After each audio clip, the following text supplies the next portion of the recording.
Hello बच्चों, let's start this question. So this question says, a constant current flows in the horizontal wire in the plane of the paper from east to west, as shown in the figure.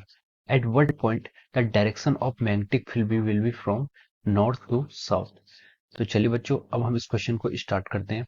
तो देखिए बच्चों, इस question का जो आपका की concept है, ये क्वेश्चन क्या है आपका, इस क्वेश्चन का की कॉन्सेप्ट है, ये क्वेश्चन में हमें direction of magnetic field find out करनी है, और वो हम फाइंड आउट करेंगे using our right hand thumb rule. Right hand thumb rules को यूज करके हम यहाँ पर क्या करेंगे, मैग्नेटिक फील्ड की डायरेक्शन को फाइंड आउट करेंगे। तो चलिए बच्चों, अब हम इस क्वेश्चन को स्टार्ट करते हैं।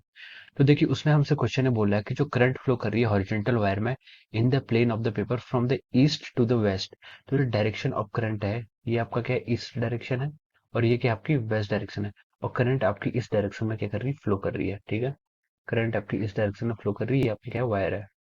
अब देखिए, अगर अपने हम राइट हैंड थंब रूल का यूज करें, using right hand thumb rule हम यहाँ पर लिख सकते हैं, using right hand rule. Right hand rule का अगर हम यहाँ पर यूज करें, तो देखिए राइट हैंड रूल ये कहता है कि जो आपका क्या है, थंब है, अपने आप थंब को क्या करिए, करंट की डायरेक्शन की तरफ पॉइंट कीजिए। थंब को अगर आप करंट की डायरेक्शन की तरफ पॉइंट करेंगे, और जो आपका फिंगर्स होंगे, जो आपका कर्ल ऑफ फिंगर होगा, वो क्या करेगा, आपको मैग्नेटिक फील्ड की डायरेक्शन दिखाएगा। तो देखिए, अगर आप अपने थंब को वेस्ट डायरेक्शन की ओर पॉइंट करेंगे, वेस्ट डायरेक्शन की ओर अगर आप पॉइंट करेंगे, तो देखेंगे आपके जो फिंगर्स हैं, वो आपके नीचे की साइड पर, इस रीजन पर, एक रीजन मान लीजिए ये रीजन 1 है और ये रीजन 2 है। तो आपका रीजन 2 पर जो आपका जो आपकी फिंगर्स हैं, उनका जो कर्ल आ रहा है, वो किस डायरेक्शन में आ रहा है, अपवर्ड डायरेक्शन में आ रहा है। तो अपवर्ड डायरेक्शन में हम इसको ऐसे set करते हैं। और अगर आप रीजन 1 में देखेंगे, तो वो नीचे की तरफ जा रही है, आपकी कर्ल है, रीजन 1 में आपकी जो फिंगर्स की कर्ल है, वो नीचे की तरफ जा रही है। तो वहां पर जो आपका मैग्नेटिक फील्ड की डायरेक्शन होगी, वो क्या होगी, इनटू द पेज। यहाँ पर इनटू द पेज और यहाँ पर अबव द पेज। ठीक है, अब उसने हमसे पूछा है कि at what point the direction of magnetic field will be from north to south। North to south मतलब हमारी मैग्नेटिक फील्ड किस डायरेक्शन पर ऐसे होगी, मैग्नेटिक फील्ड की डायरेक्शन कहाँ पर ऐसी होगी। तो देखिए, आप आपका ऊपर की, अगर आप रीजन सेकंड में मानते हैं, तो रीजन सेकंड में आपका जो आपका कर्ल है, वो अपवर्ड लाई कर रहा है, और रीजन फर्स्ट में देखें तो वो डाउनवर्ड लाई कर रहा है। तो देखिए, उसके नीचे, यानी कि आपके वायर के नीचे अगर हम देखें, बिलो द वायर, तो जो आपकी जो डायरेक्शन है मैग्नेटिक फील्ड की, वो किधर को पॉइंट कर रही है आपकी, वो आपकी पॉइंट कर रही है नॉर्थ टू साउथ।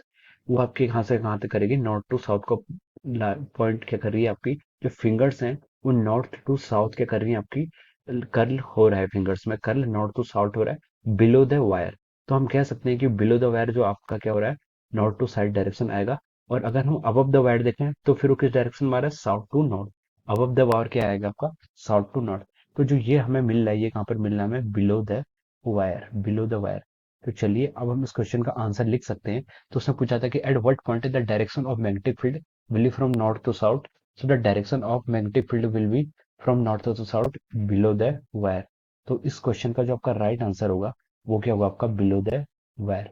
तो ये क्वेश्चन जो आपका है, बेसिकली इस क्वेश्चन को आपको right hand thumb rule use करके इस क्वेश्चन को क्या क्या आप सॉल्व कर सकते हैं। So I hope you all understood this concept. All the very best and thank you so much.